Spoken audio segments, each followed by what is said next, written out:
Okay, let's get one thing straight. You're not depressed. You're undisciplined. Whoa. That's quite an opening line. It is. And look, right away the source adds. Now, before you click away, listen, I'm not saying mental health isn't real. So, important context there. Right. It's crucial. So it's not dismissing real conditions, but it's setting up a specific argument. Exactly. This is from our source today, Discipline, the cure for undisciplined living.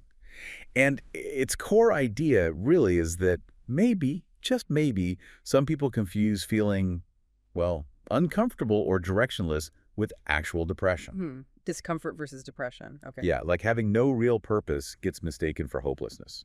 Think about it. The source paints this picture.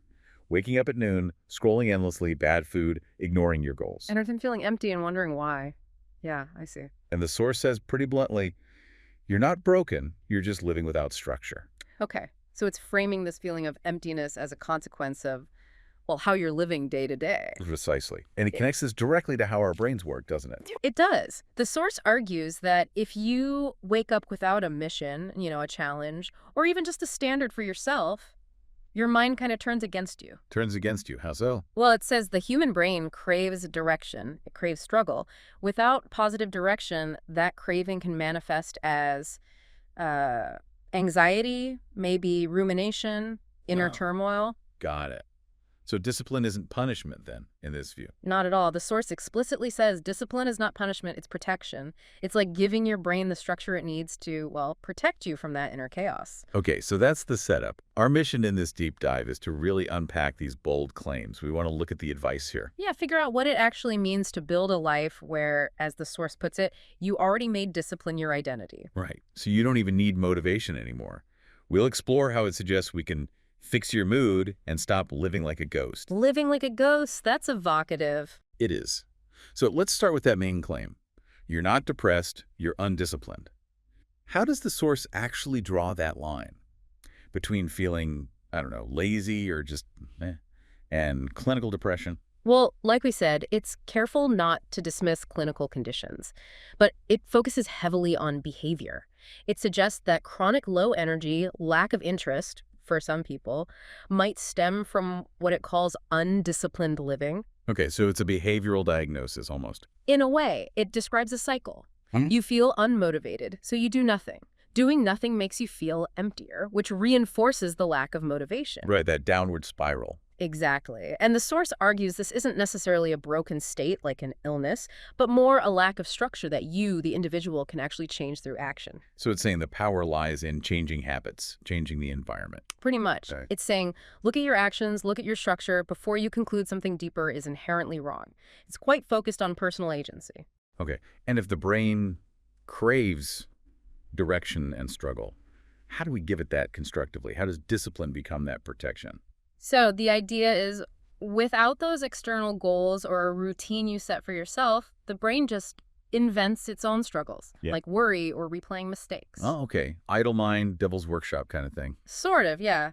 Discipline, in this view, is the act of providing that structure, setting tasks, having standards, working towards something. That gives the brain a healthy outlet for that need to grapple with something. And the protection part. But protection comes from preventing the mind from just spinning its wheels negatively. Giving it a positive focus protects it from, self-attacking thoughts or aimless anxiety. It's like putting up guardrails. Okay, that makes sense. So moving from the problem undisciplined living to the solution. It talks about making discipline your identity. That sounds big. Yeah. How is that different from just, forcing yourself to do things? Yeah, that's a really key distinction in the source. It's not about willpower in the moment, like gritting your teeth through every single task. Right. It's about fundamentally changing how you see yourself. If discipline is who you are, then acting in a disciplined way isn't a chore you have to do. It's just what you do. So it becomes automatic. Or close to it. More like it becomes the default. The source talks about simple things. Consistent wake-up times, starting work immediately, doing what you said you'd do. These aren't huge dramatic acts. Just small, consistent things. Exactly. Repeated daily, they build that identity. You act like a disciplined person, and eventually you become a disciplined person in your own mind. You don't wait to feel like it. That's a big shift. It's less about feeling good enough to act and more about acting to become who you want to be. Precisely. And this ties into how the source claims you can fix your mood. Yeah, tell me about that. Especially the living like a ghost part. What's the connection there? So, living like a ghost, the source paints that as feeling aimless, disconnected, like you're just drifting, present, but not really there, not making an impact. Okay, I can picture that. And the proposed fix for the bad mood that comes with that isn't navel gazing or waiting for inspiration. It's just acting, doing something, anything disciplined. Action first, feelings follow. That's the core argument. Engage in disciplined action, even tiny steps. That builds momentum, gives you a sense of accomplishment, a concrete reason to feel better. The mood shift is presented as a result of the action. That flips the usual script, doesn't it? Completely. It's action leading to feeling, not the other way around. Now, this next bit is really interesting. Stop chasing dopamine.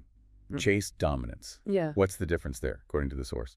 Okay, so dopamine here is shorthand for that quick hit pleasure.